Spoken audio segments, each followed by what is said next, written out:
Hi everyone, welcome back to my channel. आज की video में हम पढ़ेंगे क्लास 9th की न्यू एनसीईआरटी का एक new chapter that is describing motion around us. So ये जो चैप्टर है ये फिजिक्स का चैप्टर है और ये आपके लिए इसमें से कुछ चीजें न्यू भी होंगी। ये जो चैप्टर है इसे मैंने कुछ पार्ट्स में डिवाइड किया है ताकि आपके लिए थोड़ा सा इजी हो जाए इसे करना। So let's get into the chapter now.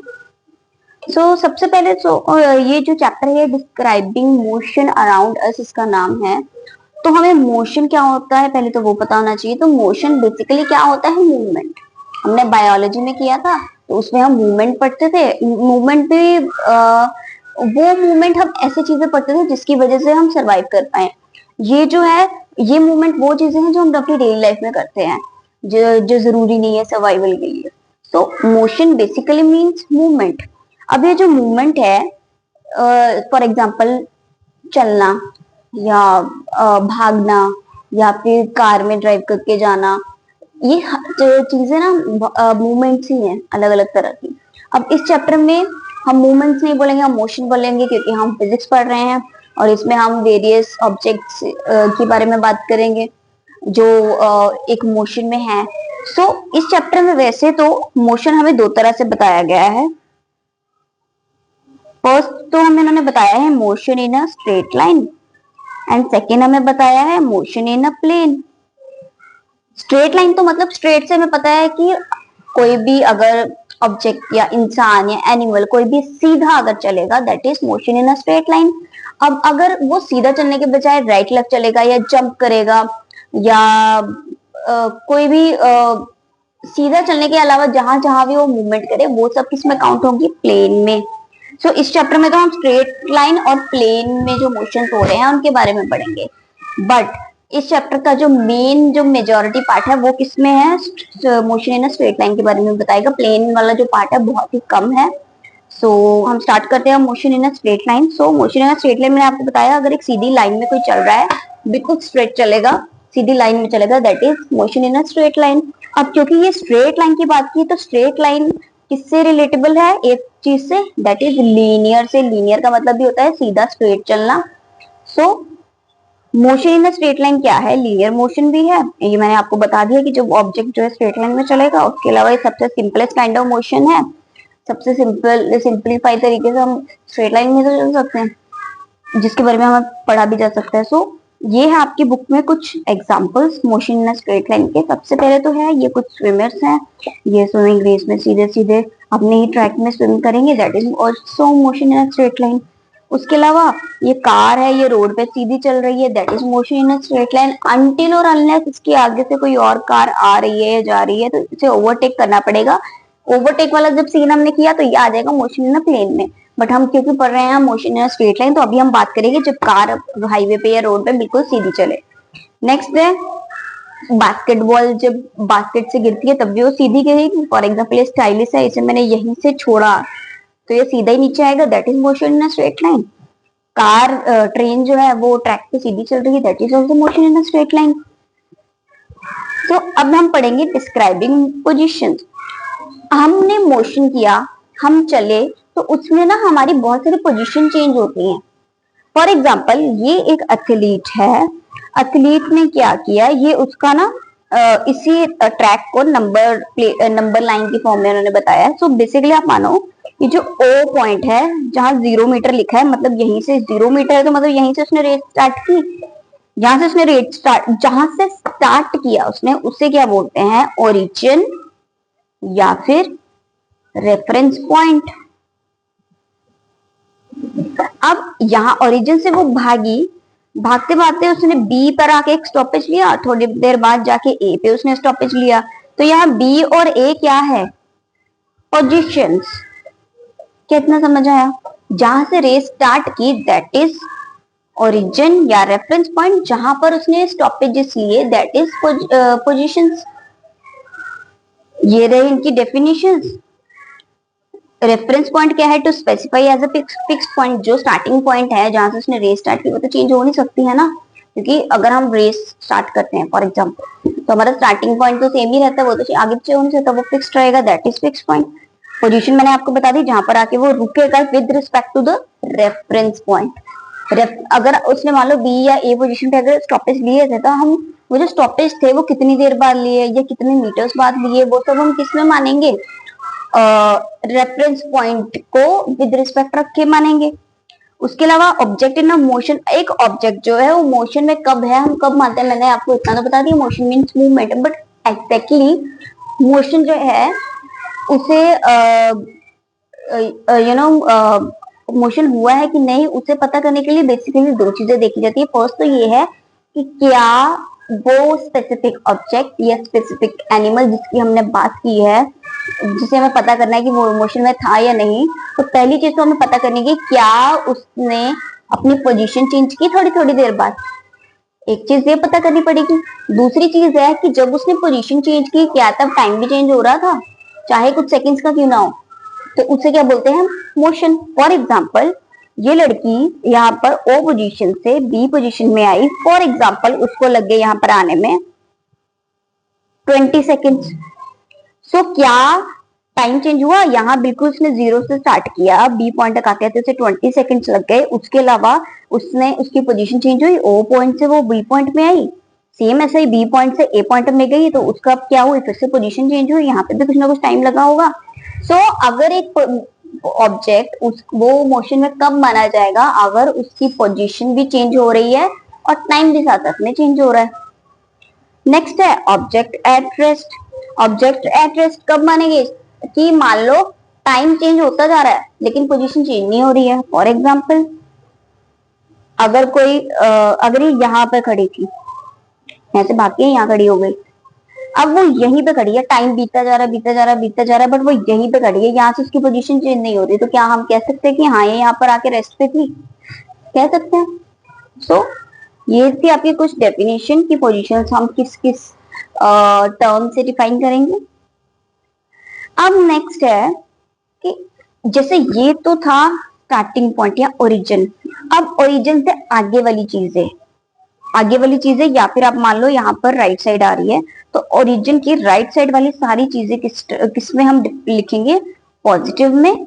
Origin से पीछे वाली चीजें हम किस में लिखेंगे, नेगेटिव में। ये हमने पहले भी नंबर लाइंस में किया हुआ प्रीवियस क्लासेस में। सो ओ पॉइंट या जीरो पॉइंट से पीछे वाली चीजें माइनस में होंगी, आगे वाली चीजें प्लस में होंगी। अब एक टर्म आती है टोटल डिस्टेंस कवर्ड। वो क्या होता है, फॉर एग्जाम्पल ये एक्चुअली पहले यहाँ से यहाँ ए पॉइंट तक भागते गई सीधा, मतलब ए से पहले बी पे पहुंची, फिर बी से ए पे पहुंची, उसके बाद वो ए से उसने क्या किया, वो दोबारा पीछे आई बी पॉइंट तक। क्या इतना समझ आया? सो अब इसको क्या बोलेंगे हम, total distance cover. Total means overall. Overall वो कितना भागी, ओ से बी पे भागी, बी से ए पे भागी, ए से फिर बी पे आ गई, ये तो पूरा क्या हो गया, टोटल डिस्टेंस कवर्ड। लेकिन अब एक न्यू टर्म आपके लिए आएगी, दैट इज डिस्प्लेसमेंट। डिस्प्लेसमेंट क्या होता है, that is the distance between the initial position and the final position. Initial position means, initial means जहां से स्टार्टिंग हुई, फाइनल मीन्स जो लास्ट पोजीशन थी। सो अगर जैसे मैंने आपको बताया, अगर ये लड़की ओ पॉइंट से भागते हुए ए तक पहुंची, वहां से दोबारा बी तक आई, तो अब अगर आप ध्यान से देखो तो क्या ये ओ पोजीशन यहाँ पे इनिशियल पोजीशन थी, इनिशियली थी, शुरुआत तो यहीं से हुई, तो शुरुआत वाली चीज को क्या बोलते हैं, इनिशियल। अब उसकी फाइनल पोजीशन यहाँ क्या थी, बी पॉइंट। क्यों, क्योंकि वो ओ से बी पे भागी, बी से ए पे भागी, ए पे आके बी पर आके तो वो रुकी, जहां आके रुकी, जहां उसने खत्म किया भागना, उसको क्या बोलेंगे, फाइनल पोजीशन। अब मैंने क्या बताया था कि फाइनल और इनिशियल पोजीशन के बीच का जो डिस्टेंस है उसे क्या बोलते हैं, डिस्प्लेसमेंट। तो डिस्प्लेसमेंट यहाँ पर क्या हुआ, ओ से लेकर बी, इनके बीच का जो डिस्टेंस है, इसे हम क्या बोलेंगे, डिस्प्लेसमेंट। क्या इतना समझ आया? अब इसकी डेफिनेशन भी देख लेंगे थोड़ी। ये रहा, मैंने आपको जैसे बताया, ओ से ए पे भागी, ए से बी पे भागी, ये था टोटल डिस्टेंस। डिस्प्लेसमेंट क्या था, इनिशियल वाली, ये इनिशियल और ये फाइनल वाले के बीच का डिस्टेंस। अब हम ना एक टर्म पढ़ेंगे, that is scalar quantity and vector quantity. अब स्केलर क्वांटिटी ऐसी चीज होती है जिसमें हम सिर्फ मैग्नीट्यूड बता पाए, जिसमें मैग्नीट्यूड हो पर डायरेक्शन ना हो। फॉर एग्जाम्पल आपसे अगर कोई टाइम पूछे तो आप टाइम कैसे बताओगे? 7:10, 7:08, 9 मिनट, जितना टाइम होगा आप बता दोगे। आप डायरेक्शन बताओगे के साथ में? नहीं बताओगे। सो मैग्नीट्यूड का मतलब क्या होता है? Basically number. नंबर आपने बता दिया कि इतना, नंबर्स के हिसाब से हमने जो चीज बता दी वो ठीक है, लेकिन क्या हमें टाइम पता करने के लिए डायरेक्शन पता करने की जरूरत है? नहीं पता करने की जरूरत है। उसमें इस टाइम क्या होगा? एक स्केलर क्वांटिटी।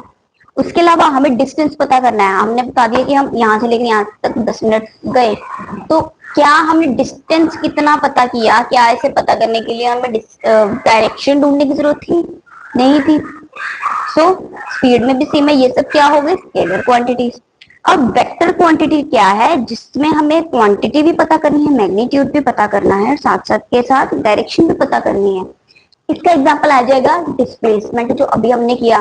तो डिस्प्लेसमेंट पर हमें, चलो डिस्टेंस तो हमें उसमें पता करना ही था, नंबर तो पता करना ही था कि कितना मीटर उसने डिस्प्लेसमेंट दिया, बट उसमें डायरेक्शन करने की क्या जरूरत थी? क्यों जरूरत थी? यहाँ पर अब फिर से देखते हैं।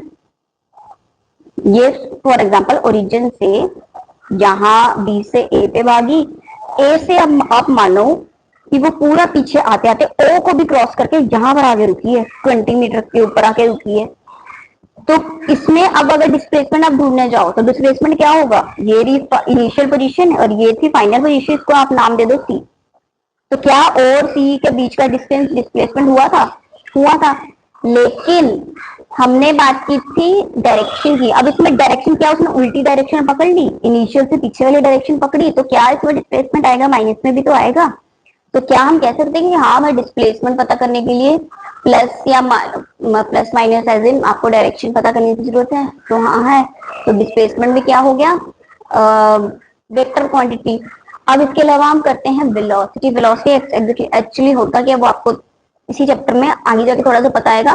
तो फिलहाल के लिए स्केलर क्वांटिटी क्या होता है? जिसमें मैग्नीट्यूड हो पर डायरेक्शन ना हो। वेक्टर में क्या होगा? जिसमें मैग्नीट्यूड और डायरेक्शन दोनों हो। उसके अलावा ये रही इसकी एग्जांपल्स। इसकी क्लैरिटी ना आपको अभी जब हम चैप्टर करें तब भी वैसे तो पता चलेगा, और हायर क्लासेस में जाके तो इंफिनिटी अमाउंट्स ऑफ टर्म्स है जो स्केलर और वेक्टर क्वांटिटी में है या नहीं, वो आपको पता चलेगी। तो अब हम डिस्टेंस और डिस्प्लेसमेंट मैंने आपको बता दिया। डिस्टेंस क्या था? पूरा पाथ जो कवर किया। डिस्प्लेसमेंट क्या था? जो इनिशियल और फाइनल पोजीशन के बीच का जो डिस्टेंस था। डिस्टेंस क्या है? Scalar quantity. ये वेक्टर क्वांटिटी है। दोनों की एसआई यूनिट क्या है? एसआई यूनिट आपने किया होगा। एसआई यूनिट क्या होती है कि हम किसी भी चीज को डिफाइन किस यूनिट में करें। फॉर एग्जाम्पल हमने डिस्टेंस की बात की तो हम उसे किलोमीटर में भी करते हैं, मीटर में भी करते हैं, सेंटीमीटर में भी करते हैं, मिलीमीटर में भी करते हैं। तो ये सब क्या हो गई? SI units. वैसे ही डिस्प्लेसमेंट भी क्या है? उसकी भी अब eight the end of the day displacement में तो एक तरह का छोटा सा डिस्टेंस ही तो है, तो उससे भी क्या रखेंगे हम? मीटर में। अब ये आपकी ना बुक में ही पॉज एंड पॉन्डर करके एक न्यू सेक्शन बनाया है, जिसमें जो हमने पहले अभी अभी जितना हमने कर लिया उससे रिलेटेड कुछ क्वेश्चन होंगे। तो सबसे पहले क्वेश्चन क्या है? In the example of an athlete running back and fourth in a straight line, when will the displacement of the athlete be zero? What will be the total distance traveled in that case? अब इन्होंने क्या पूछा है?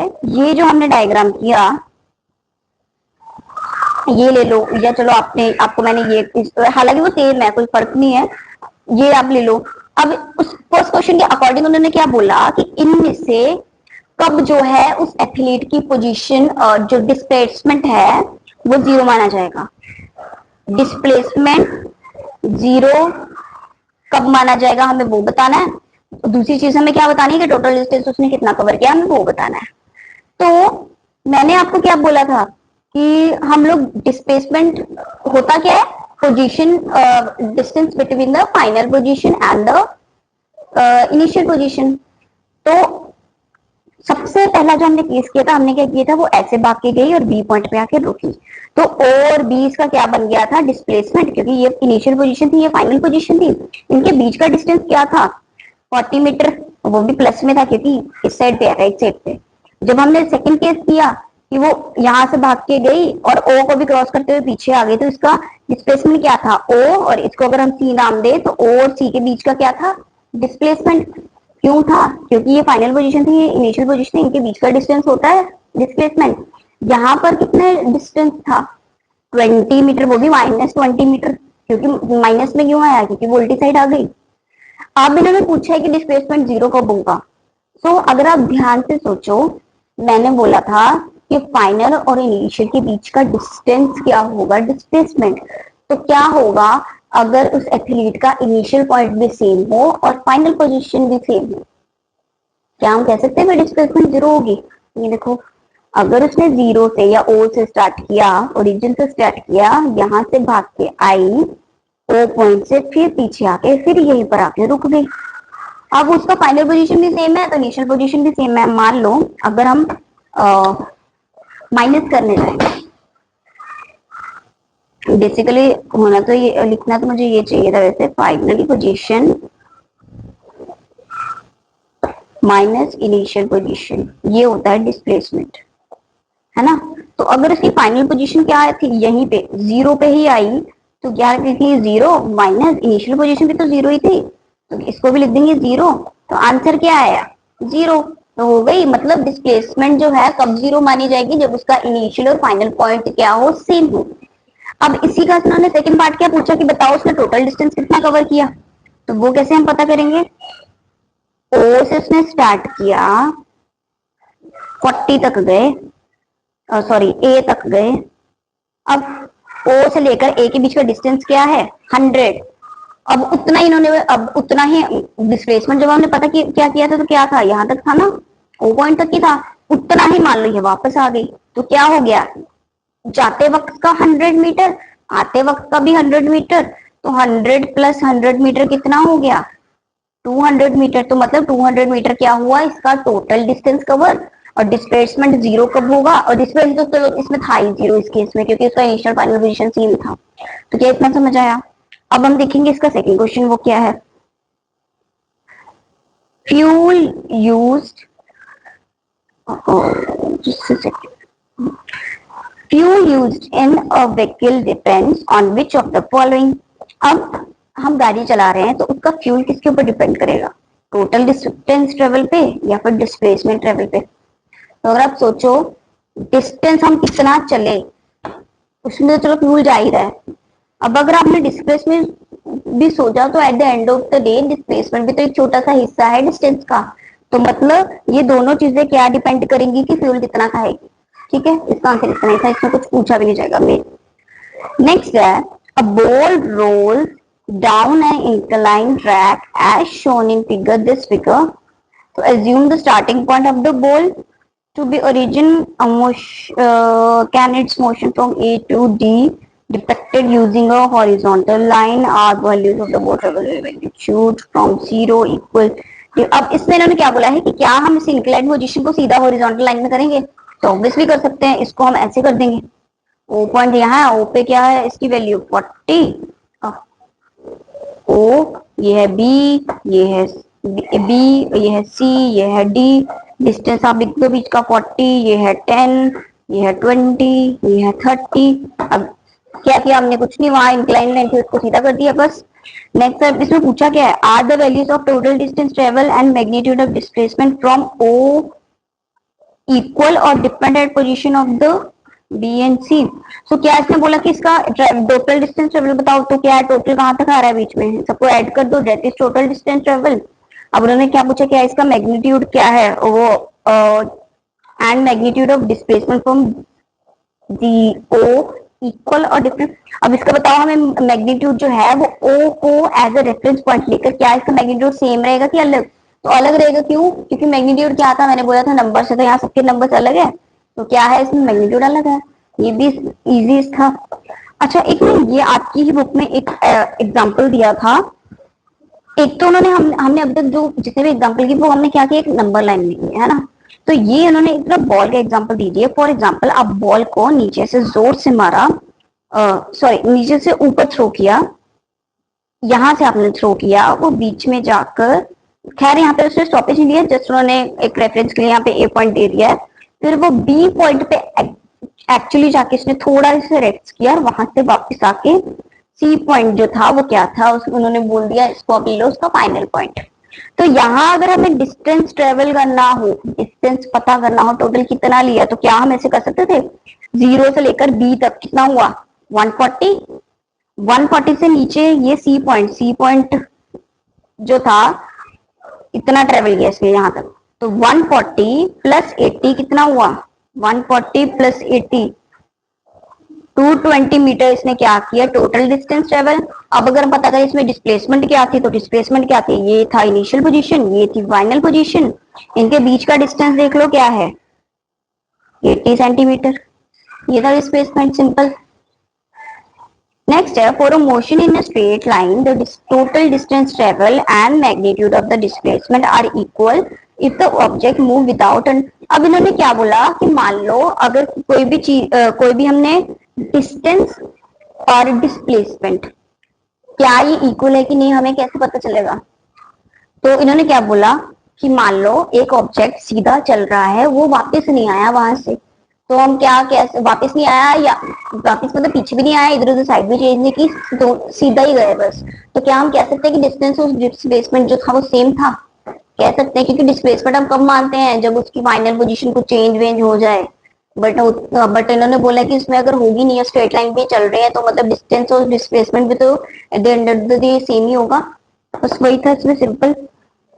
अब आपकी exercise का इसमें question आता है, My father went to a shop from home which is located at a distance of 250 metre.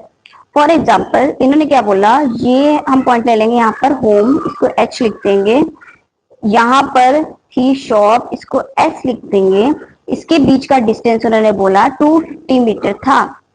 On reaching there, he discovered that he forgot to carry a cloth bag। तो उस अब क्या हो रहा है, इसने बोला है हमारा मेरा जो फादर है वो घर से शॉप तक जाने के लिए निकले जिसका डिस्टेंस था 250 मीटर। अब शॉप पे जाके उनको याद आया कि मुझे कैरी बैग लेना था, तो वो फिर घर पे वापस आए, वहां घर से कैरी बैग उठाया और फिर शॉप पे गए। तो बताओ टोटल शॉप पे गए, शॉप से फिर वो वापस भी आ रहे हैं, ये देखो bought provisions and came back home. तो इन शॉर्ट उन्होंने दुकान में जाने के लिए तो 2 चक्कर ही लगाए, पहले घर से शॉप पे गए, वहां याद आया कि बैग नहीं है, फिर वो वापस आए, ये दूसरा चक्कर, फिर घर से वो शॉप पे सामान लेने गए कैरी बैग के साथ, वो तीसरा चक्कर, शॉप से सामान लिया और वापस आए, ये 4 चक्कर। तो क्या 4 बार ही उन्होंने ये डिस्टेंस कवर किया, ये देखो एक बारी फिर से, घर से शॉप पे गए, शॉप पे याद आया कि मुझे कैरी बैग लेना है, तो वो फिर वापस आए, ये हो गया दूसरा चक्कर, ये हुआ पहला, ये दूसरा, बैग यहाँ से लिया, फिर वो शॉप पे गए, फिर ये हो गया तीसरा चक्कर, फिर शॉप से सामान लिया, फिर वो घर आए, ये हो गया चौथा चक्कर। तो क्या 4 चक्कर लगे, और टोटल डिस्टेंस दोनों के बीच का होम और शॉप का कितना बोला था उन्होंने 250 मीटर। तो मतलब सिंपली हम 250 को क्या कर देंगे 4 बारी प्लस कर देंगे। अब 250 को 4 बारी प्लस किया तो आंसर क्या आ रहा है आपका 500 प्लस 500, तो आंसर क्या आया 1000 मीटर, 1000 मीटर और 1 किलोमीटर, क्योंकि 1 किलोमीटर में 1000 मीटर तो होते हैं। सो ये रहा आंसर कि इतना टोटल डिस्टेंस तो उन्होंने कवर किया। अब उन्होंने एक चीज और पूछी है कि what was his displacement from home. अब बताओ उनका डिस्प्लेसमेंट क्या था। अब इस क्वेश्चन में भी अब अगर आप सोचो, फाइनल इनिशियल पोजीशन थी, घर से निकले, सामान पहले वहां गए, शॉप पे गए, वापस आए, फिर घर शॉप पे गए, सामान लिया, फिर घर आए, तो इनिशियल पोजीशन और फाइनल पोजीशन सेम हुई, तो हम कह सकते हैं कि इनिशियल और फाइनल पोजीशन सेम थी। अभी हम लोग करके आए कि इनिशियल फाइनल पोजीशन सेम होगी, तो डिस्प्लेसमेंट क्या होगा, ये तो था टोटल डिस्टेंस कवर, डिस्प्लेसमेंट क्या होगी 0। क्यों, क्योंकि इनिशियल और फाइनल पोजीशन क्या थी, सेम थी।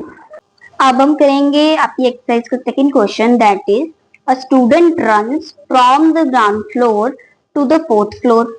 ये स्टूडेंट है, इसने क्या किया, ये ग्राउंड फ्लोर था, इसे हम लिख देंगे यहाँ पे ग्राउंड फ्लोर जी, कहाँ भागता हुआ वो गया 4th फ्लोर पे, 4th फ्लोर पे वो भागता हुआ गया। यहाँ अब 4th फ्लोर था तो बीच में 1 2 3 भी लिख लेते हैं। तो क्या क्वेश्चन के अकॉर्डिंग क्या था, जो लड़का था वो ग्राउंड फ्लोर से कहाँ गया 4th फ्लोर पे भागता हुआ गया, then comes down to the second floor. उसके बाद वो कहाँ नीचे आया, सेकेंड फ्लोर पे आ गया यहाँ पर। अब उन्होंने क्या बोला है कि तीन जितने भी फ्लोर्स है उन सब में डिस्टेंस कितना कितना है, 3-3 मीटर का। यहाँ 3 मीटर का डिस्टेंस, ये 3 मीटर का, ये 3 मीटर का, ये 3 मीटर का।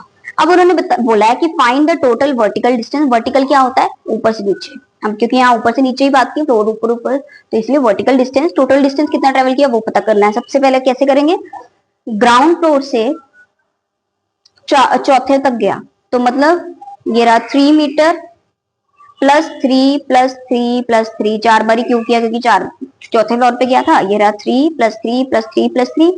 अब नीचे आया 2 फ्लोर और, तो क्या करेंगे यहाँ पे, ये फिर से +3 यहाँ पर, +3 यहाँ पर, और हो गया कितनी बार, 6 बार। सीधा आप 3 6 कर लो तो क्या आ रहा आंसर, 18 मीटर। 18 मीटर तो क्या हो गया टोटल। हालांकि आप इसे प्लस भी कर सकते हो, सबको डरना मत ये देख के कि मल्टीप्लाई कहाँ से आया। टोटल डिस्टेंस कवर्ड क्या आया, 18 मीटर। अब हम बात करेंगे कि डिस्प्लेसमेंट इसने कितना पता किया। डिस्प्लेसमेंट मैंने आपको बहुत बार अब तो बता दिया कि क्या है, ये रही इनिशियल पोजीशन, ये थी इसकी फाइनल पोजीशन, इनके बीच का डिस्टेंस क्या होगा, डिस्प्लेसमेंट। तो कितना डिस्टेंस आया ग्राउंड फ्लोर से इसका 3 + 3 कितना हो गया, 6 मीटर क्या आया डिस्प्लेसमेंट। क्या इतना समझ आया, ये तो बहुत सिंपल क्वेश्चन थे क्योंकि अभी जस्ट स्टार्टिंग है। सो ये तो सिंपल था। अब हम नेक्स्ट करने जा रहे हैं average speed and average velocity. Average speed क्या होती है, सबसे पहले एक चीज मैं आपको बताना भूल गई कि आपको पता है ना हमारी गाड़ियों के अंदर वो तो गोल गोल से ऐसे मीटर्स लगे होते हैं। सो उसमें से 1 मीटर ऐसा होता है जो बताता है कि हमारी गाड़ी ने डिस्टेंस कितना कवर किया। तो जो मीटर डिस्टेंस कितना कवर करे वो पता है, उसको क्या बोलते हैं, ओडोमीटर। और जो मीटर हमें बताए कि गाड़ी की स्पीड कितनी है इस वक्त, वो क्या होता है, स्पीडोमीटर। स्पीडोमीटर, स्पीड से याद रखना, जो स्पीड बता दे दैट इज स्पीडोमीटर। ठीक है, अब हम करते हैं कि एक्चुअली स्पीड जो है, स्पीड हमें पता है क्या होती है, कितनी जल्दी भागना। इसको फाइंड करने का फॉर्मूला है, स्पीड का फॉर्मूला है टोटल डिस्टेंस ट्रेवल अपॉन या divided by total time taken. ठीक है, अब हम इसके क्वेश्चंस करेंगे तो आपको और क्लियरिटी मिलेगी। फॉर एग्जांपल एक बता ही देती चलो आपको कि उन्होंने मान लो पहले 10 किलोमीटर सॉरी 10 मीटर कवर किया कितने सेकंड्स में, 2 सेकंड्स में। फॉर एग्जांपल 5 सेकंड लिख देते, चलो 5 सेकंड। तो ऊपर क्या आ गया, डिस्टेंस किसने 10 मीटर कवर किया, नीचे क्या आ गया, टाइम किसने 5 सेकंड में कवर किया, 5 को 5 1 जा 5 5 2 जा, तो आंसर क्या आ गया 2। अब आगे की जो टर्म है मैं उसकी वजह से तो मीटर पर सेकंड होती है, 2 मीटर पर सेकंड क्या आ गया, एवरेज स्पीड आपकी आ गई।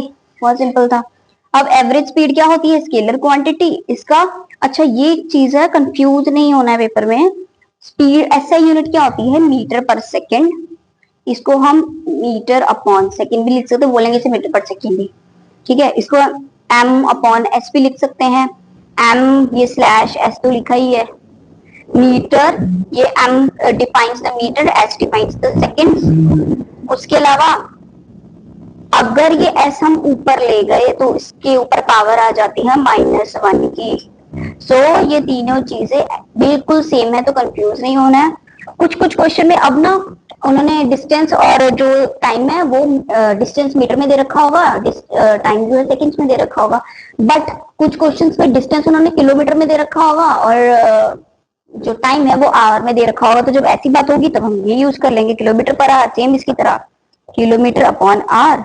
अगर एच को ऊपर लेके गए तो किलोमीटर पर आर। तो इन बेसिकली इन चीजों में से आप कुछ भी यूज कर सकते हो। अगर क्वेश्चन में मीटर और सेकंड की बात की है तो इससे इसे यूज करो, अगर किलोमीटर पर आवर की बात की है तो इससे या इसे या इसे, जैसे मर्जी यूज करो।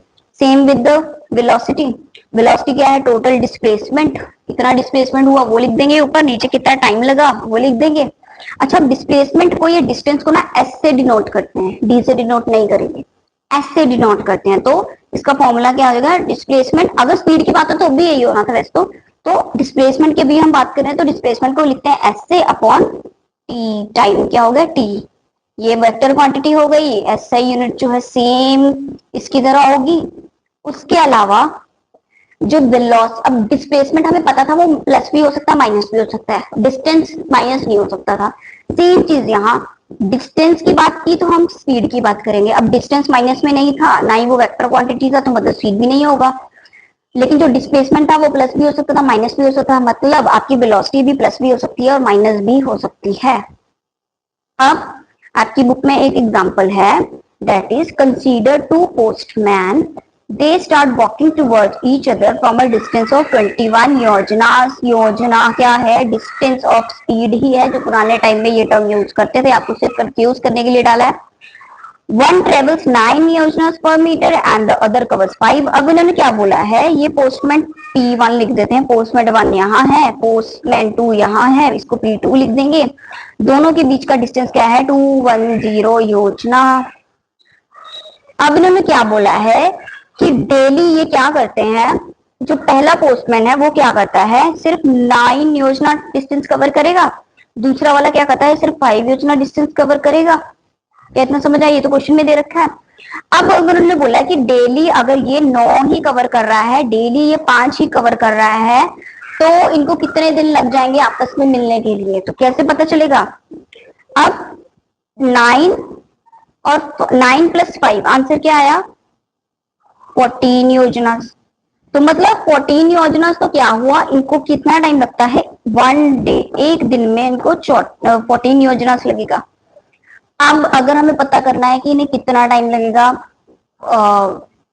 5 दिन में कितना टाइम लगेगा इन्हें, कितने दिन में पहुंचने में इन्हें टाइम लगेगा, तो हम क्या करेंगे, 210 डिवाइडेड बाय 14। अब इसको करेंगे डिवाइड, 2 के टेबल से करते हैं, तो ये 2 के टेबल में 14 7 में आता है, इसमें आएगा 105 में। अब 7 को 105 के साथ डिवाइड किया तो आंसर आपका आएगा 15।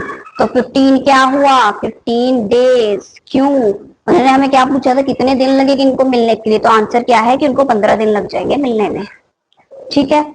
अब आपकी बुक में नेक्स्ट एग्जाम्पल है, Saran takes 50 seconds to swim from one end to another end and back in the swimming pool.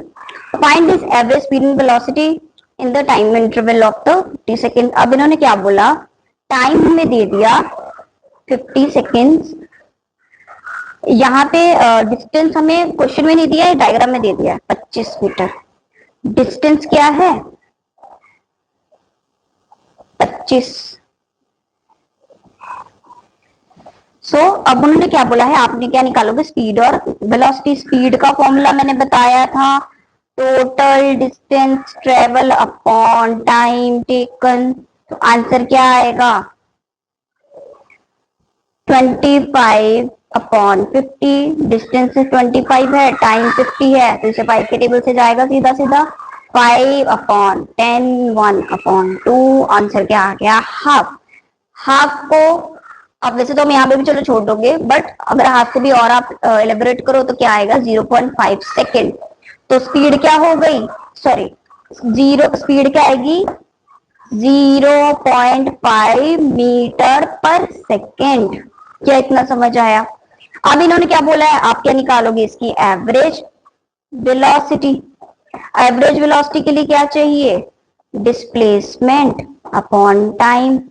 तो इसमें डिस्प्लेसमेंट क्या है, डिस्प्लेसमेंट 0 है। क्यों है, इन्होंने यहाँ जब लिखा है कि जो सारंग है उसने क्या किया, स्विम करते हुए एक एंड से दूसरे पे किया और फिर वापस अपने फिनिशिंग पॉइंट पे ही आ गया। तो अगर उसका इनिशियल और फाइनल पोजीशन सेम ही हो गई तो डिस्प्लेसमेंट नहीं होगा। तो डिस्प्लेसमेंट क्या रहेगा, 0। नीचे टाइम क्या है, 50। अब ऊपर अगर 0 आ गया तो आंसर लास्ट में 0 ही आएगा। तो क्या इतना समझ आया?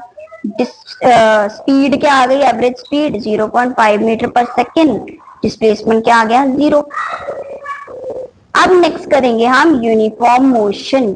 अब मैंने आपको क्या बताया था, मोशन क्या होता था कि जब टाइम भी चेंज हो और ऑब्जेक्ट की जो है पोजीशन भी चेंज हो, लेकिन अगर यही चीज बिल्कुल इक्वली होने लग जाए। फॉर एग्जाम्पल, एक ऑब्जेक्ट यहाँ था ए पॉइंट पे, उसे बी पॉइंट तक जाने के लिए टाइम लगा 2 सेकेंड, बी से सी पे आने के लिए फिर टाइम लगा 2 सेकेंड, सी से डी पे आने के लिए फिर टाइम लगा 2 सेकेंड, और बीच का डिस्टेंस हम लिख देते हैं 1 मीटर, लेट्स से 1 मीटर। तो यहाँ पर क्या हुआ, डिस्टेंस भी सारे पोजीशन के बीच का बराबर था और ऊपर टाइम भी सभी में बराबर ही लगा। तो जब सब कुछ इक्वली हो उसे क्या बोलेंगे, uniform motion. If an object travels equal distance in equal time intervals, उसको क्या बोलेंगे, यूनिफॉर्म मोशन। नॉन यूनिफॉर्म इसका उल्टा हो जाएगा बिल्कुल ही। अगर ए से बी में जाने के लिए 2 सेकंड लगे, बी से सी के लिए हो सकता है 5 सेकंड लग जाए, सी से डी के लिए हो सकता है 10 सेकंड लग जाए। तो अगर टाइम और डिस्टेंस चेंज होता रहा तो उसे क्या बोलेंगे, नॉन यूनिफॉर्म मोशन। उसके अलावा यहाँ पर क्या होगी, स्पीड इज कांस्टेंट, क्योंकि अब ध्यान से अगर आप सोचो, हमें इक्वल डिस्टेंस कवर करने के लिए सेम ही टाइम लग रहा है। हर बार 1-1 मीटर डिस्टेंस कवर करने के लिए हमें सेम ही टाइम लगता जा रहा है। तो कॉमन सेंस वाली बात है कि हमारी स्पीड सेम ही है, चेंज हुई नहीं। तो जब स्पीड चेंज ना हो उसे क्या बोलते हैं, स्पीड कांस्टेंट। नॉन यूनिफॉर्म में जैसे कि मैंने आपको बताया कि टाइम वगैरह चेंज होता रहेगा, तो मतलब हमारी स्पीड ही तो चेंज हो रही है, तो क्या होगी यहाँ पे, स्पीड चेंज। अब आपका बुक में नेक्स्ट क्वेश्चन है, उस क्वेश्चन है, during a family road trip you drive 200 kilometre to the north. ठीक है, फॉर एग्जाम्पल यहाँ से ओरिजिन था, आगे वो नॉर्थ की तरफ गए, कितना गए, 200 किलोमीटर। कितना टाइम लगा, 3 घंटे। उसके बाद उन्होंने बोला है कि वो यहाँ से वापस आ गए, कितना आए, वापस भी वो 200 ही आए। तो मतलब इनिशियल फाइनल पोजीशन तो सीधी हो गई है ना, साउथ की तरफ आए। अब साउथ पीछे क्यों है, मैं तो इतना तो अगर आपको डायरेक्शन पता ही होगी, ये नॉर्थ होता है, ये साउथ, ये वेस्ट, ये ईस्ट, इतना तो पता ही होगा। सो वापस भी कितना है, 200 किलोमीटर, पर इस वक्त टाइम कितना लग गया, 2 घंटे। ठीक है, अब फर्स्ट क्वेश्चन उन्होंने पूछा कि एवरेज स्पीड बताओ। तो एवरेज स्पीड अगर आप लिखो, एवरेज स्पीड, तो टोटल डिस्टेंस ट्रेवल ऊपर आएगा, तो 200 ही गए, 200 ही वापस आए, टोटल कितना हो गया, 400, अपॉन टोटल टाइम टेकन, 3 घंटे जाने में, 2 घंटे आने में, तो 3 + 2 5, इसे कर देंगे हम डिवाइड। तो आंसर क्या आएगा, 5 के टेबल में 400 कब आता है, 80 में। ठीक है, तो आंसर क्या आएगा, 80 किलोमीटर। अब हम यहाँ मीटर पर सेकेंड लिखेंगे कि किलोमीटर पर सेकेंड, यहाँ हम लिखेंगे किलोमीटर पर आवर। क्यों, क्योंकि यहाँ पर डिस्टेंस किलोमीटर में था, टाइम आवर्स में दे रखा है हर जगह पर, तो क्या आएगा, 80 किलोमीटर पर आवर। ये आ गई एवरेज स्पीड। अब पूछा उन्होंने एवरेज वेलोसिटी। तो एवरेज वेलोसिटी क्या था, total displacement upon total time. तो टोटल टाइम तो हमें पता है 5, टोटल डिस्प्लेसमेंट कितना है, 0। क्यों, क्योंकि इनिशियल पोजीशन और फाइनल पोजीशन तो सेम ही हो गई, 200 ही गए थे, 200 ही वापस आए, तो सेम हो गया। तो आंसर क्या आएगा, 0 किलोमीटर पर आवर। क्या इतना समझ आया। अब नेक्स्ट क्वेश्चन है, under what condition magnitude of average velocity of a object equal to its average speed. इन्होंने अब पूछा क्या है कि किसी भी एक ऑब्जेक्ट की एवरेज स्पीड एवरेज वेलोसिटी के इक्वल कब होगी। तो पहले ही हमने क्वेश्चन में क्या किया था, एक क्वेश्चन आया था कि डिस्प्लेसमेंट और डिस्टेंस इक्वल कब होगा। तो आंसर क्या था कि दोनों सीधे ही जा रहे हैं, दोनों एज इन एक ऑब्जेक्ट है वो सीधे ही जा रहा है।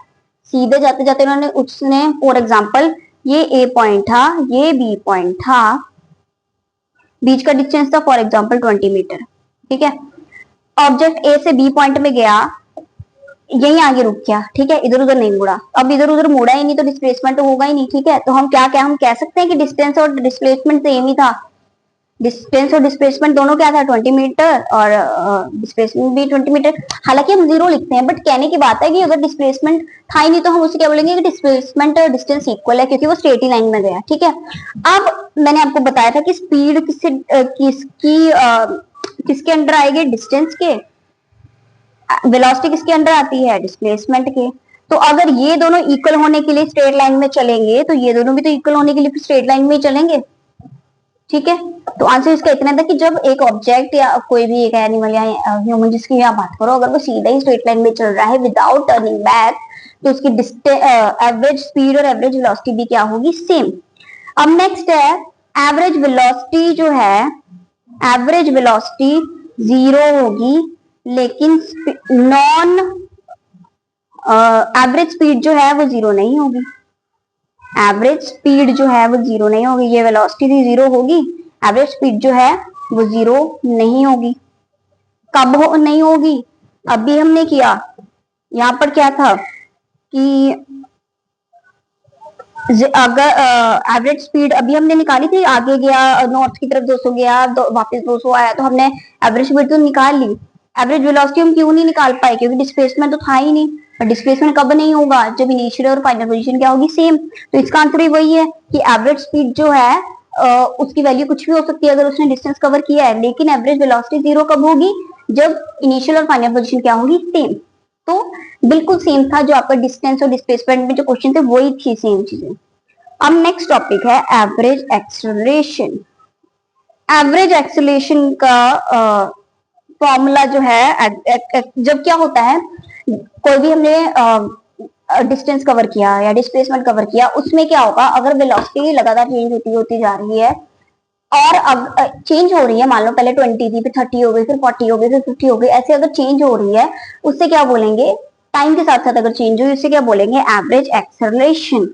ठीक है। अब ये एक्सेलरेशन वैसे तो दो तरह की होगी।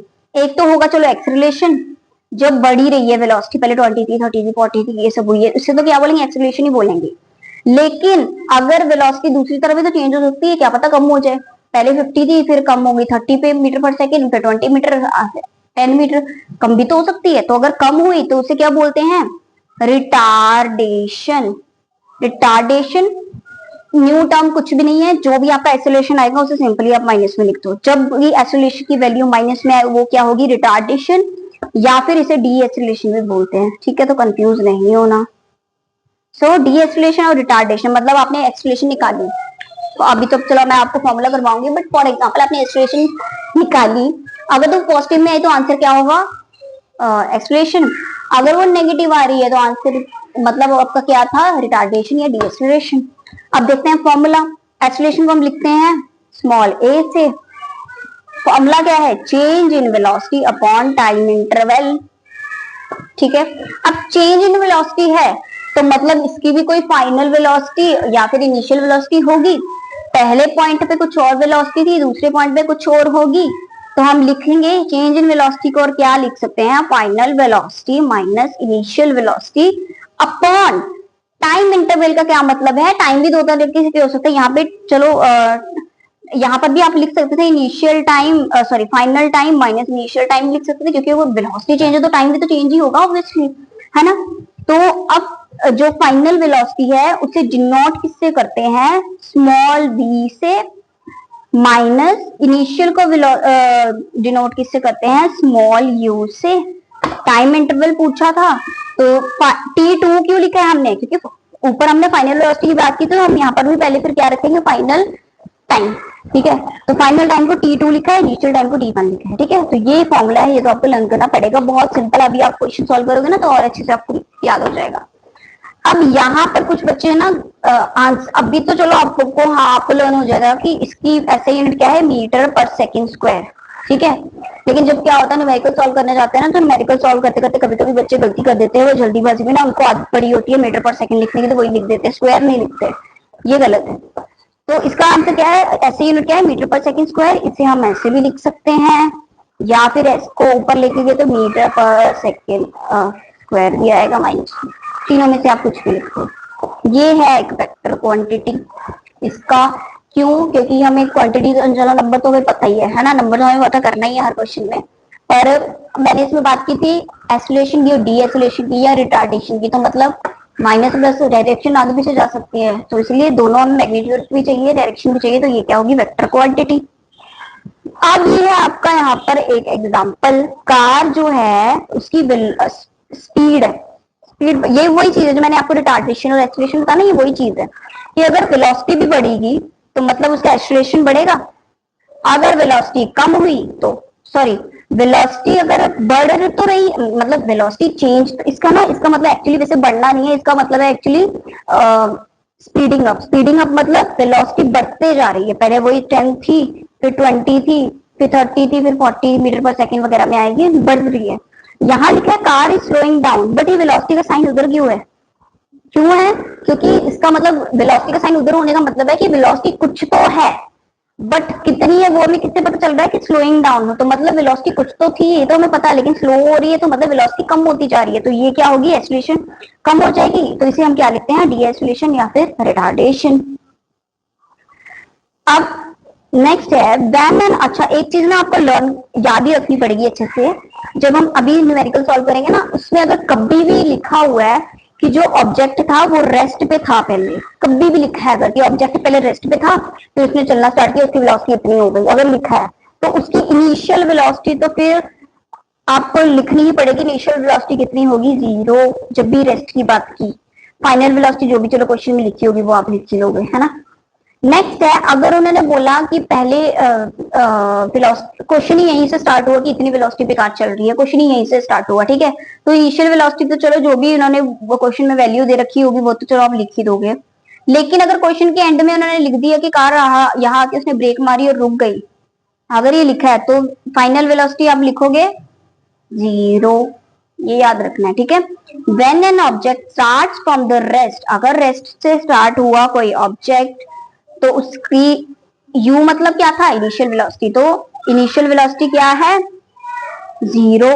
When an object stops at the last, last में ब्रेक लगी या रुक गई, अगर ये चीज लिखी है तो फाइनल वेलोसिटी क्या होगी, 0। अब हम करेंगे ये question solve. A bus is moving on a long straight highway with velocity of 36 kilometre. अब उन्होंने क्या बोला कि इतने कोई वेलोसिटी, अब शुरू से उन्होंने लिखा ही नहीं है कि वो रेस्ट में थी, उन्होंने सीधा ही लिख दिया कि इतनी वेलोसिटी पे बस चल रही है, तो मतलब क्या होगा, इनिशियल वेलोसिटी जिसे हम यू लिखते हैं वो क्या होगा, 36 किलोमीटर पर आवर, जो हमारी बुक में लिखा है।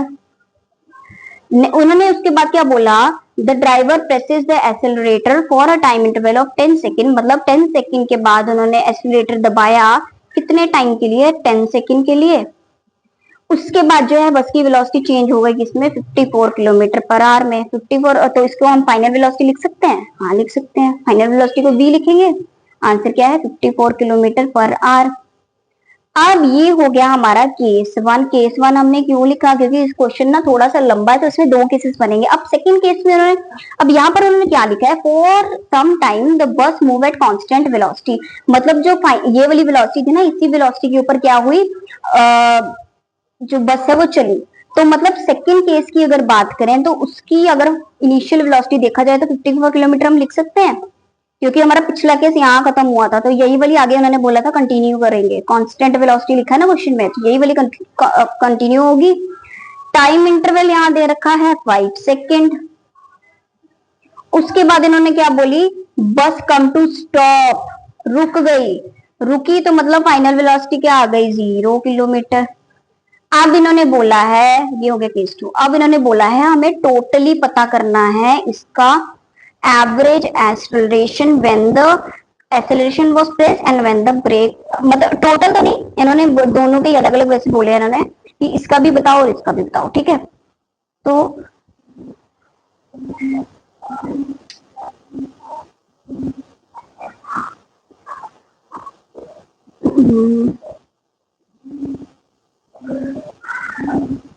इसमें यहाँ लिख देती हूँ। अब हम लिखे ऐसे करेंगे सॉल्व।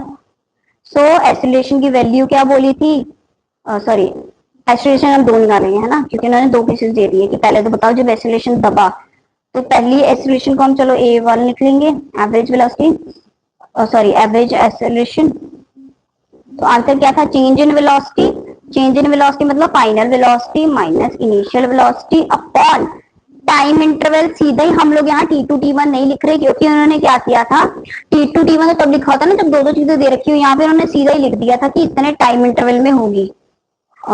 ये रहा टाइम इंटरवल, सीधा ही उन्होंने टाइम इंटरवल दिया हुआ है, अगर ना दिया हो तब हमें T2 T1 लिख के माइनस करके निकालने की जरूरत होती है, तो ये आ गया। अच्छा अब ना एक चीज अगर आपने नोटिस की हो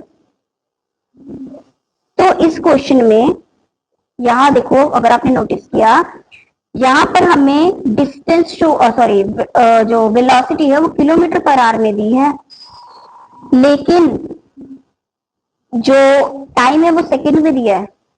हमने तो चलो किलोमीटर पर आवर हमें पता है, हम इसमें भी निकाल सकते हैं और मीटर पर सेकंड में भी निकाल सकते हैं, लेकिन ये तब होता है अगर या तो सारी वैल्यू मीटर और सेकंड में दी हो या फिर सारी वैल्यू किलोमीटर और आर में दी हो, बट इसमें तो दोनों ही दे दिया। तो हम क्या करेंगे, इसको हम कन्वर्ट करेंगे मीटर पर सेकंड में, ठीक है, ताकि कैलकुलेशन और इजी हो जाए। अब मीटर पर सेकंड में ना कन्वर्ट करने के लिए वैसे तो आपको सीधा सीधा ट्रिक भी है, वो भी मैं बताऊंगी, पर पहले मैं थोड़ा सा आपको लॉन्ग फॉर्मेट भी बता देती हूँ। हालांकि लॉन्ग फॉर्मेट कोई यूज नहीं करता, एक बार बच्चे को ट्रिक पता लग गई तो। सबसे पहले, क्योंकि ऊपर किलोमीटर लिखा है, अगर हम तो मान लो इसे मैं ऐसे लिखूं, ठीक है, और 36 किलोमीटर। सो 36 इंटू, अगर इसे हमें मीटर में कन्वर्ट करना है, किलोमीटर को मीटर में कन्वर्ट करना है, तो 1000 के साथ मल्टीप्लाई करते हैं। अब एक घंटे में, क्योंकि हमें मीटर पर सेकंड में कन्वर्ट करना है, तो एक घंटे में कितने सेकंड्स होते हैं, 3600 सेकंड्स होते हैं, ये भी आपको पता होगा। अब इसको कर दो सॉल्व, ये इसके 2 जीरो, इसके 2 जीरो से कट, 36 इससे कट, आंसर क्या आ गया, पीछे क्या बचा, 10। इसको लिख देंगे मीटर पर सेकंड। कितना समझ आया, ये तो हो गया लॉन्ग फॉर्मेट। अब मैं आपको बताती हूँ ट्रिक। ट्रिक इसकी क्या है, 36 किलोमीटर पर आवर को सीधा मल्टीप्लाई कर दो 5/18 के साथ। ये जो 5/18 है, यही है आपका ट्रिक। अगर किसी भी किलोमीटर पर आर को आपको मीटर पर सेकंड में कन्वर्ट करना है, तो सीधे सीधे उस वैल्यू, किलोमीटर पर आर वाली वैल्यू को मल्टीप्लाई कर दो 5/18 के साथ। इसको भी जब आप सॉल्व करोगे तो आपका आंसर 10 मीटर पर सेकंड ही आने वाला है, ठीक है। अब इसको भी चलो कन्वर्ट कर लेते हैं, 54 था तो 54 को कन्वर्ट लिखेंगे मल्टीप्लाई अपॉन 18 के साथ। 18 3 होता है 54 और 3 5 का क्या आ गया 15 किलोमीटर, सॉरी 15 मीटर पर सेकंड आ गया वैल्यू। अब हम करेंगे इसको सॉल्व।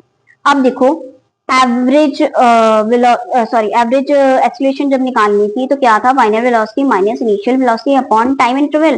तो फाइनल वेलोसिटी हम यहाँ लिखेंगे जो हमने न्यू निकाली है, पुरानी वाली गलती से भी मत लिख देना, जो हमने न्यू निकाली है 10 मीटर पर सेकंड वाली, तो यहाँ क्या आएगा 10 माइनस, सॉरी ये तो इनिशियल लिखी मैंने, फाइनल वाली क्या थी 54 ना, तो 54 वाले का हमने क्या निकाला था 15 माइनस इनिशियल वाली क्या निकाली हमने 10 अपॉन टाइम इंटरवल क्या है 10 सेकेंड।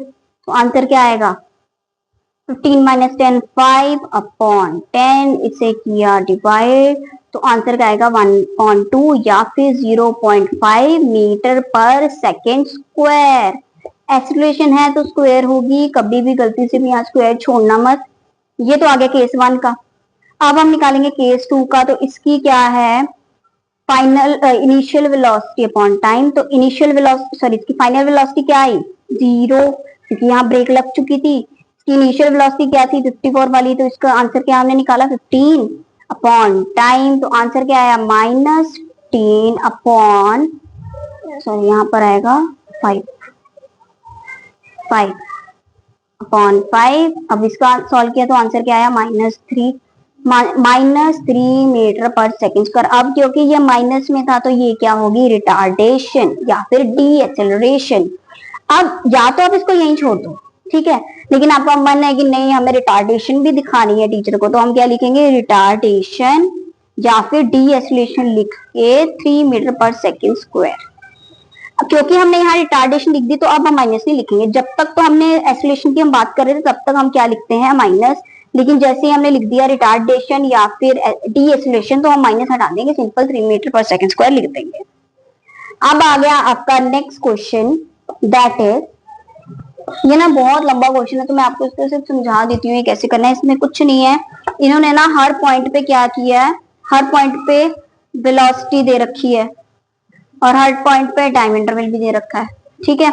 इन्होंने क्या किया, इन्होंने बोला है कि इन्होंने यहाँ से बॉल थ्रो की है, ठीक है, ओ पॉइंट से 0 मीटर से नीचे आते हैं। तो इन्होंने क्या बोला पहले बताओ, इन्होंने क्या बोला है पहले वाले बताओ कि इनमें ना कितना एवरेज एक्सीलरेशन है, ठीक है। तो हम क्या करेंगे, इसके अलग अलग केस, पहले केस फर्स्ट ले लेंगे जिसमें इनिशियल वेलोसिटी ये होगी, फाइनल वाली ये होगी, टाइम इंटरवल नीचे वाला देखिए 1 सेकेंड, या फिर T2 माइनस T1 भी तो हमने किया था, हम ऐसे कर लेंगे। एक में चलो बता ही देती हूँ। फर्स्ट वाले में अगर हमने बात की तो फाइनल वेलोसिटी क्या है इसकी 9.8 9.8 माइनस इनिशियल थी 0 अपॉन T2 माइनस T1 अब यूज करने का टाइम है। ये रहा T2, ये रहा T1, 1 माइनस 0, आंसर क्या आया 9.8 मीटर पर सेकेंड स्क्वायर। ठीक है, अब इन्होंने बोला अब इसकी निकालेंगे और इसकी निकालेंगे।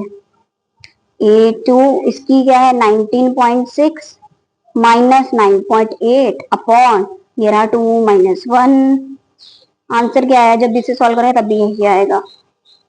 उसके बाद आप निकालोगे इसकी और इसकी, तो ऐसे करते करते ना आप कितनी बार निकाल दोगे, 2 बारी तो मैंने निकाल दी, 3 4, 2 बारी और निकालोगे, और जितनी भी बार आप निकालोगे ना आपका आंसर हर बारी 9.8 मीटर पर सेकंड स्क्वायर ही आएगा। और 9.8 मीटर पर सेकंड क्या होता है, ग्रेविटी की वैल्यू। हालांकि आपका पहले टॉपिक चैप्टर ही हुआ करता था ग्रेविटी वाला, जो इस बार नहीं है, तो फिलहाल के तो फिर आपको इतने बताने की जरूरत भी नहीं है ग्रेविटी वगैरह के बारे में। तो बेसिकली आपका आंसर सिर्फ क्या आएगा 9.8 मीटर पर सेकंड स्क्वायर। अब आपका नेक्स्ट क्वेश्चन है, a girl is riding her scooter and find that is speedometer reading is constant, if it is possible to for a scooter to be accelerating. तो question में क्या है कि लड़की स्कूटी पे जा रही है, उसका जो स्पीडोमीटर है वो कांस्टेंट दिखा रहा है, मतलब स्पीड चेंज नहीं हो रही, ठीक है, वो कांस्टेंट है, सेम है। तो क्या हम कह सकते हैं कि जो एक्सीलरेशन है वो सेम है कि नहीं? तो अगर तो आपका आंसर यस है तो आपका आंसर बिल्कुल ठीक है, क्योंकि हमने बात की थी कि एक्सीलरेशन क्या है, एक वेक्टर क्वांटिटी। वेक्टर क्वांटिटी में क्या होना चाहिए, मैग्नीट्यूड होना चाहिए, डायरेक्शन भी होनी चाहिए, है ना। मैग्नीट्यूड तो चलो अभी हम उस मैग्नीट्यूड की बात नहीं करेंगे, क्योंकि उसकी कोई वैल्यू हम निकाल ही लेंगे, ठीक है, स्पीड के हिसाब से। लेकिन अगर स्पीड सेम है, चेंज ऑन वेलोसिटी तो कुछ होगा ही नहीं, तो आंसर क्या हमारा 0 नहीं आना चाहिए था? नहीं, क्यों? क्योंकि अगर स्कूटी चल रही है, हम इन्होंने यही बोला कि स्कूटी सीधी चल रही है, तो हम क्या केस लेके चलेंगे, हर सिनेरियो लेके चलेंगे। स्कूटी अगर साइड वाइड होती तो कहीं क्या पता स्कूटी से उसने टर्न ले लिया, लेफ्ट राइट मुड़ गई।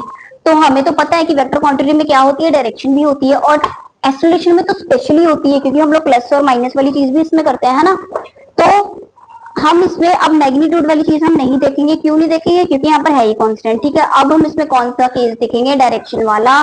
तो स्कूटी की अगर डायरेक्शन इधर उधर हुई तो मतलब कि वो उसकी, हाँ, उसकी एक्सेलरेशन चेंज हो रही है, या वो स्कूटी अभी भी एक्सेलरेशन में है। क्यों है? क्योंकि डायरेक्शन चेंज हुई, और डायरेक्शन चेंज होती है तो मतलब हमारा आंसर पॉजिटिव या नेगेटिव में होगा, या फिर वेक्टर क्वांटिटी है तो वेक्टर क्वांटिटी में तो हमें चाहिए डायरेक्शन, है ना।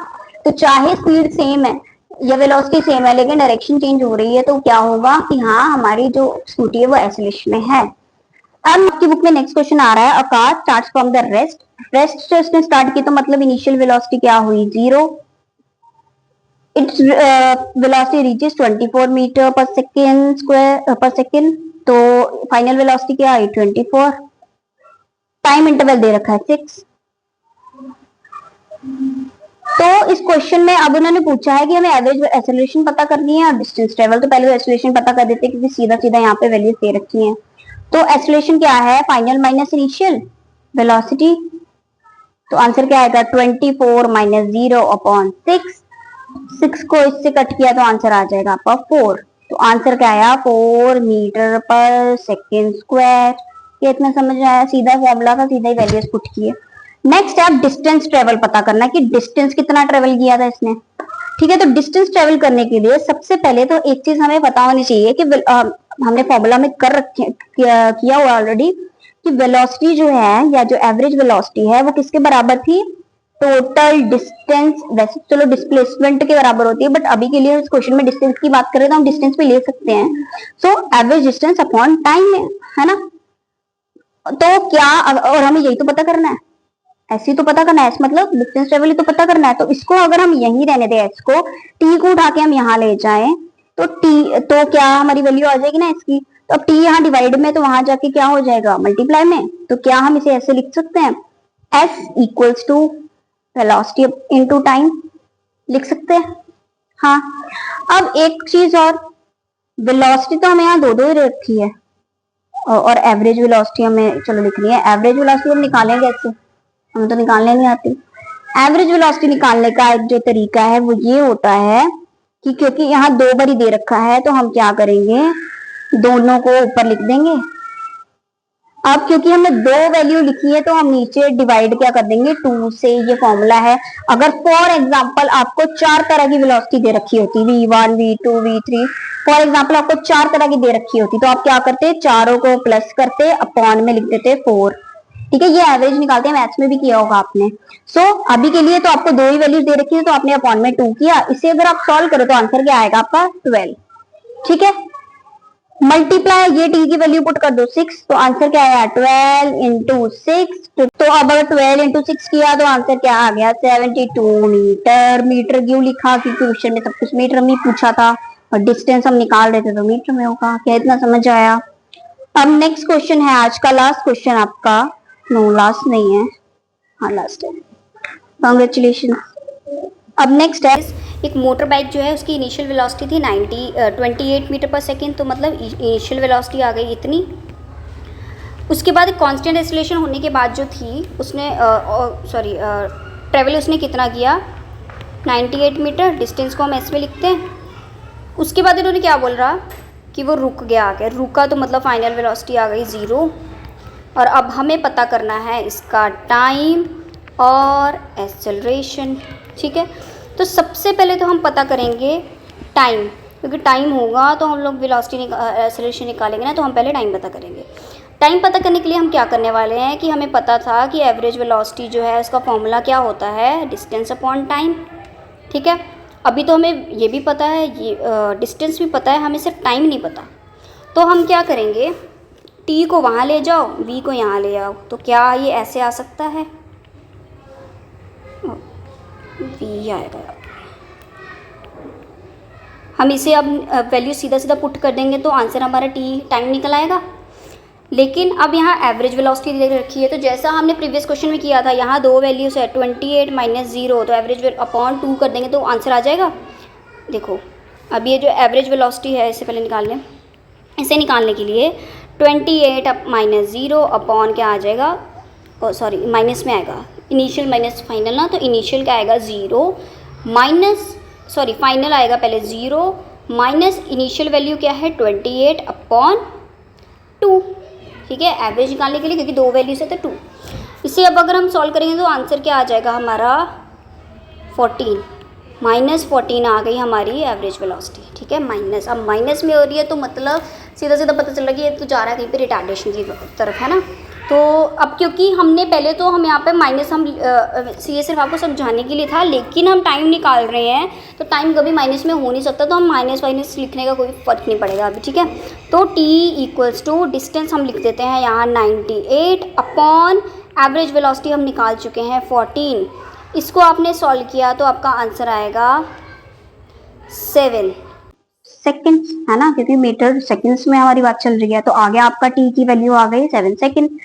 अब हमने फर्स्ट वाला हमारा सॉल्व हो गया, इसका आंसर क्या आ गया 7 सेकंड। अब हम निकालेंगे एक्सेलरेशन। एक्सेलरेशन की वैल्यू क्या थी, change in velocity upon time. तो चेंज इन वेलोसिटी क्या आएगा, final minus initial, final minus initial था 28 अपॉन टाइम आ गया हमारा 7। इसे कर दो, अब सीधा सीधा सॉल्व हो रहा है, लेकिन माइनस में भी हो रहा है, ये देखना, क्योंकि यहाँ माइनस 28 बड़ा है, माइनस है। इसे कट किया तो आपका आंसर आ जाएगा 4। तो आंसर क्या आया, -4 मीटर पर सेकेंड स्क्वायर। क्या इतना समझ आया? ये आ गई आपकी एक्सेलरेशन। अब क्योंकि ये माइनस में है तो ये क्या है, रिटार्डेशन या डी एक्सेलरेशन, तो हम इसे लिख देंगे रिटार्डेशन। वैसे अब यहाँ खत्म कर सकते हो, बट अगर आप यहाँ लिख रहे हो रिटार्डेशन या फिर डी एक्सेलरेशन करके अगर आप लिख रहे हो तो लिख देना 4 मीटर पर सेकेंड स्क्वायर। क्या इतना समझ आया? ठीक है, तो आज का लेक्चर बहुत लंबा हो गया, इतना ही लंबा आपका नेक्स्ट लेसन भी होने वाला है। इसके आगे के टॉपिक्स अब हम पढ़ेंगे in the next video. Thank you so much for watching. If you like, thank you so much, and please do like, share, comment and subscribe to my channel. Bye.